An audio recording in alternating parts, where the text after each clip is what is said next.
Good morning, good Monday morning good to Monday. everyone. Yeah. Today we're going to have our daily boost on Psalm 10, and it's very similar to Psalm 9.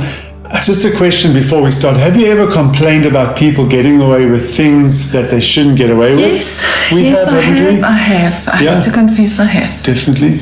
So do you want to read Psalm 10 to us? I'll read Psalm 10. Reading from verse 1 in the New Living Translation, it says, "O Lord, why do you stand so far away?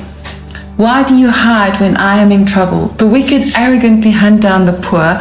Let them be caught in the evil they plan for others. For they brag about their evil desires. They praise the greedy and curse the Lord. The wicked are too proud to seek God. They seem to think that God is dead, yet they succeed in everything they do."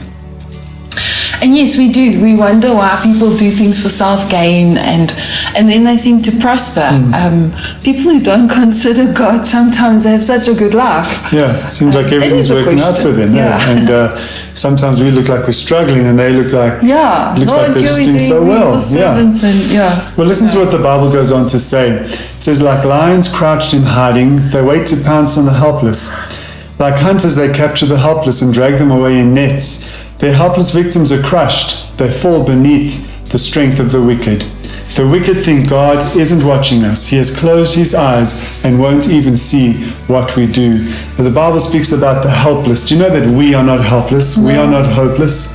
If we just imagine this, we cannot think that God doesn't see these things. He sees everything that happens. So that's why we're not hopeless. Even in our lives, God sees the things that we do. He is everywhere. He is omnipresent. Yeah. And really, the wicked will do what they do, but God sees. Yeah. We need to be doing what is right. God is watching. He watches. He sees everything he hears.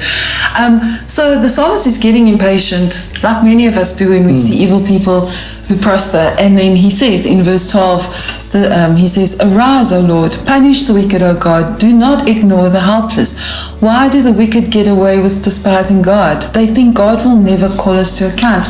And just this phrase alone should make us think, we want the wicked to be called to account, and they will be. But at the same time, every one of us will be called to account for what we have done. We're all going to stand before God one day. Yeah, it reminds me of the scripture written down here in 1 Corinthians 3 verse 13. "But on the judgment day, fire will reveal what kind of work each builder has done. The fire will show if a person's work has any value. Now the work of the wicked has no value. It'll be burnt up. It'll not stand. But the works that we do need to have some kind of value. Our works will be tested with fire." And that's why we need to make sure. And we need to focus on the things that we're doing and make sure what we're doing is right. When we do what is right, it can fix the wrongs as well. That's right. So we need to just, right. I got it right. A good tick from the... Good boy. Good boy, yeah. So today, there may be things in your life that you might be worried about, tempted about, or wanting to know what's right and wrong. Always go with what is right. Yes. Let's hold on to those values. Yes, right. Because good always overcomes evil. Good will always overcome. Light always wins over darkness. Yeah. So have a good Monday day, and we'll see you tomorrow. We'll see you tomorrow. Have a fantastic day. Cheers. Bye.